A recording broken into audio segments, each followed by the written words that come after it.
वक्त की नज़ाकत है कि मुसलमान जितना भी दर्द सहता है वो सहता चला जाता है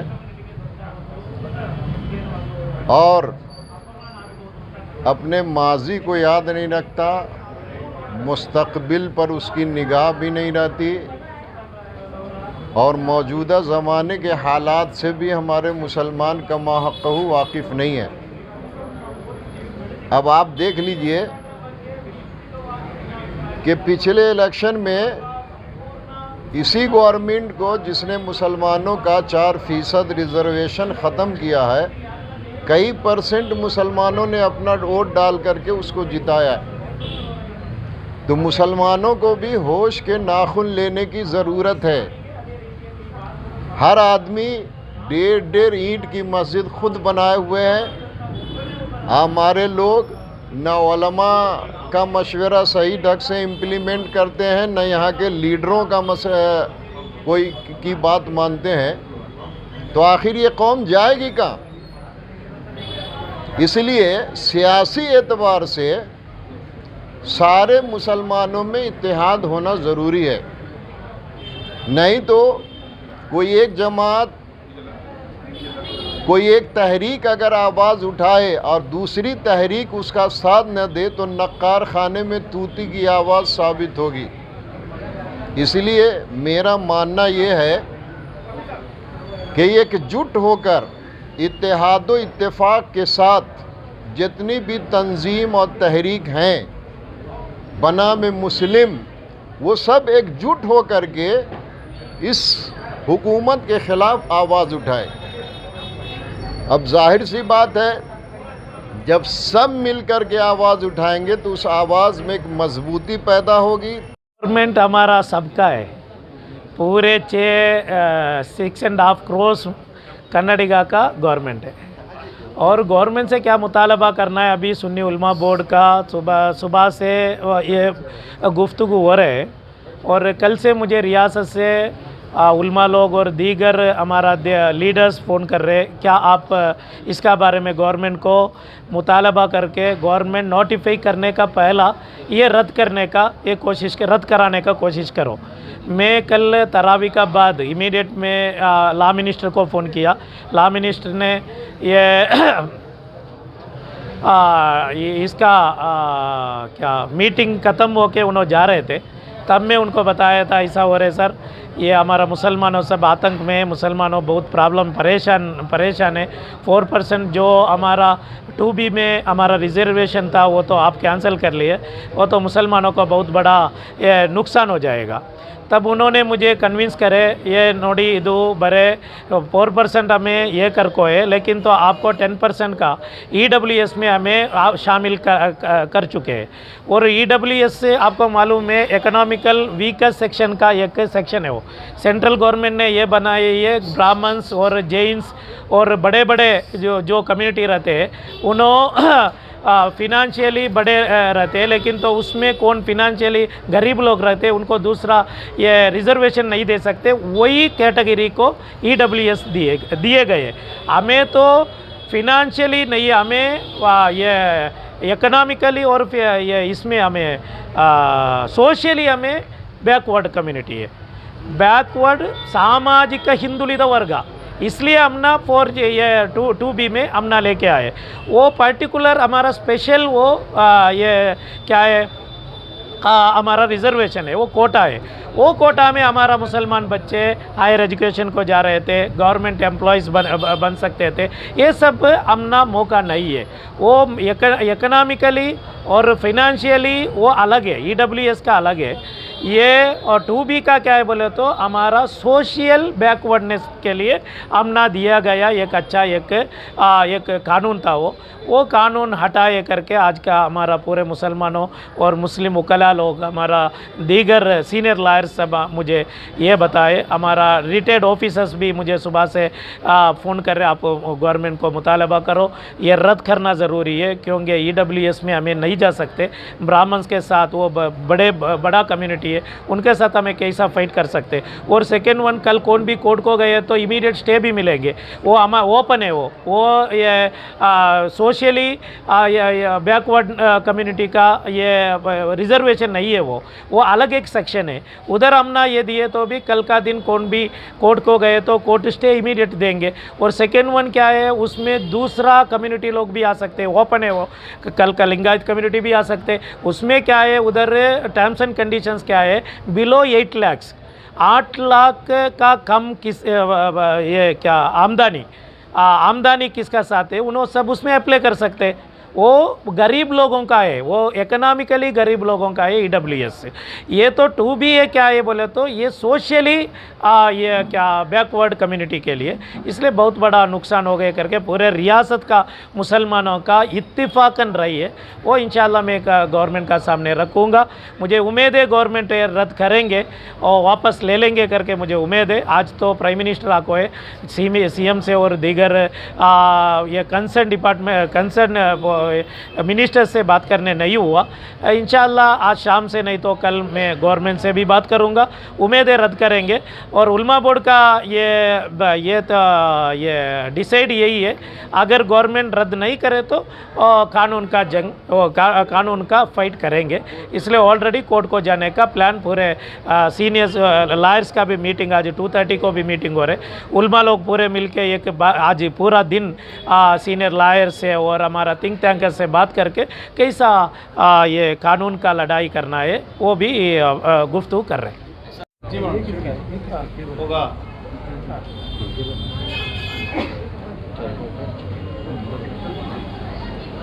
कल जो मौजूदा हुकूमत ने मुसलमानों का 4% रिजर्वेशन जो कोटा था उसको ख़त्म कर दिया गया, जो रियासत कर्नाटक के मुसलमानों के लिए एक सियाह दिन के लायक कल का दिन था। ये वो 4% कोटा है कि जिस कोटे की बुनियाद से मुसलमान बच्चे एजुकेशन तालीम हासिल करने के लिए इस कोटे की वजह से उनको काफ़ी सपोर्ट होता था और उसकी वजह से जो नौकरियां मिलती हैं तो गवर्नमेंट नौकरियों में काफ़ी हमारे बच्चे नौकरियां पाते थे। और अल्हम्दुलिल्लाह आज रियासत कर्नाटक में जो बड़े ओहदों पर जो मुसलमान फाइज हैं, अक्सर लोग इसी कोटे के ज़रिए से वहां तक पहुंचे हैं। हमने जो कल का बयान वज़ीर आला का सुना, उसमें उन्होंने ये कहा कि ज़ात मज़हब की बुनियाद पर रिजर्वेशन आइन में मौजूद नहीं है, इसलिए हमने इसको ख़त्म किया है। मैं उनसे ये पूछना चाहता हूँ कि रियासत कर्नाटक में जो 4% कोटा मुसलमानों का था, जिन्होंने इसको राइज किया, क्या वो जाहिल थे, क्या वो अनपढ़ थे जिन्होंने ये कोटा जारी किया था? उन्होंने ये कहा कि हम पेशे के एतबार से, बिरादरी के एतबार से ये रिजर्वेशन कोटा देते हैं और मुसलमानों में कोई बिरादरी नहीं है। तो ये उनकी गलत फहमी है। क्या कपड़े धोने वाला धोबी मुसलमान नहीं है? क्या कपड़े सीने वाला दर्जी, क्या उसकी एक बिरादरी अलग नहीं है? मंसूरी एक बिरादरी अलग है, अंसारी एक बिरादरी अलग है। अगर पेशे के एतबार से रिजर्वेशन दिया जाता है तो मुसलमानों के अंदर पेशावर मौजूद हैं, जो कोई कपड़े बुनता है, कोई बाल काटता है, कोई कपड़े सीता है। इस तरह की बिरादरी और पेशावर लोग हैं। जब पेशावर को ये रिजर्वेशन दिया जाता है तो मुसलमानों से ये रिजर्वेशन क्यों ख़त्म किया गया?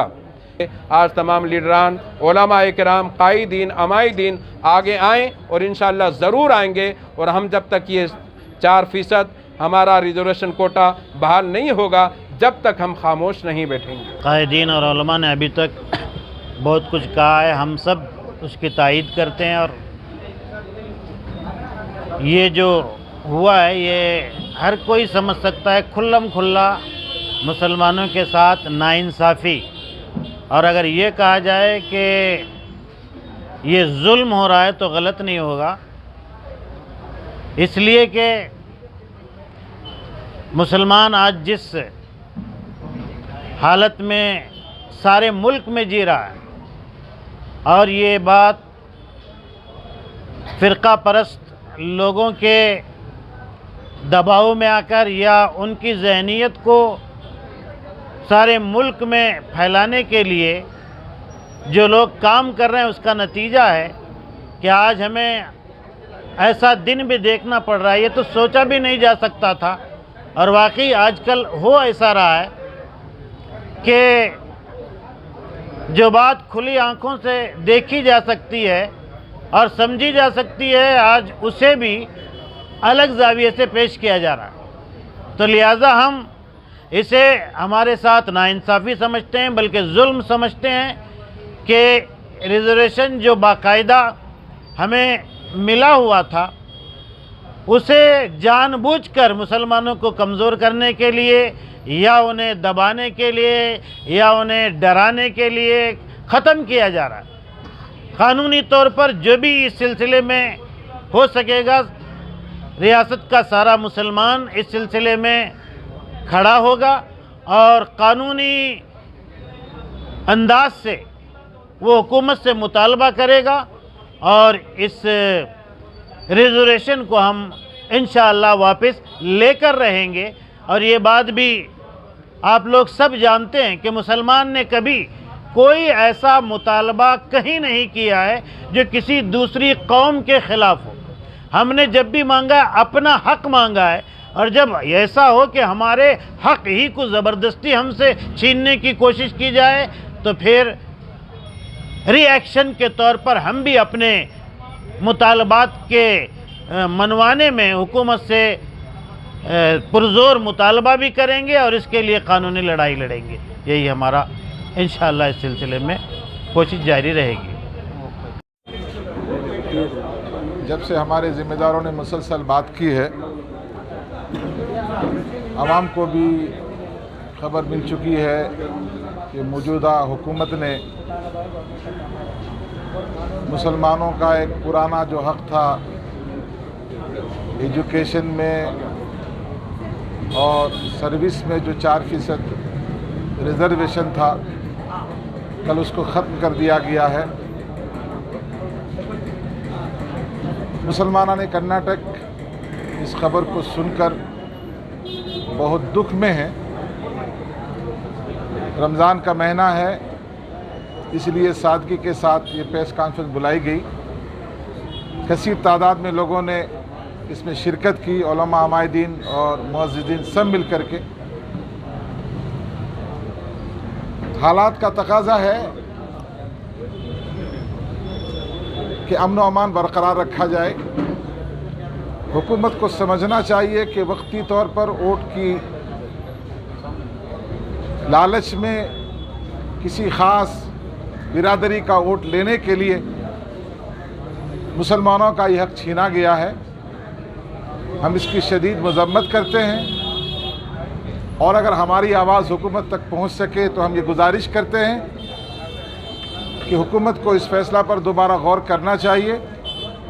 अगर आप किसी को कुछ नहीं दे सकते हैं तो उनका हक़ छीनने का भी कोई हक़ नहीं है। एक लंबे अरसे से मुख्तलिफ़ हुकूमतों ने, खुद बीजेपी गवर्नमेंट ने भी इस कोटे को बरकरार रखा। अब ऐसी क्या मजबूरी आ गई थी? एक मुसलमान ये समझने मजबूर है कि सामने इलेक्शन है और इलेक्शन को देख कर के ये कदम उठाया गया है। हम चाहते हैं कि हुकूमत संजीदगी से गौर करे। हुकूमत तो आती है जाती है, आज कोई है कल कोई और रहेगा, लेकिन इस तरह से एक इतनी बड़ी कम्युनिटी को टारगेट करना, उनका हक़ छीनना, ये बिल्कुल ही दुरुस्त नहीं है। ये हुकूमत का बिल्कुल गलत तरीक़ा है।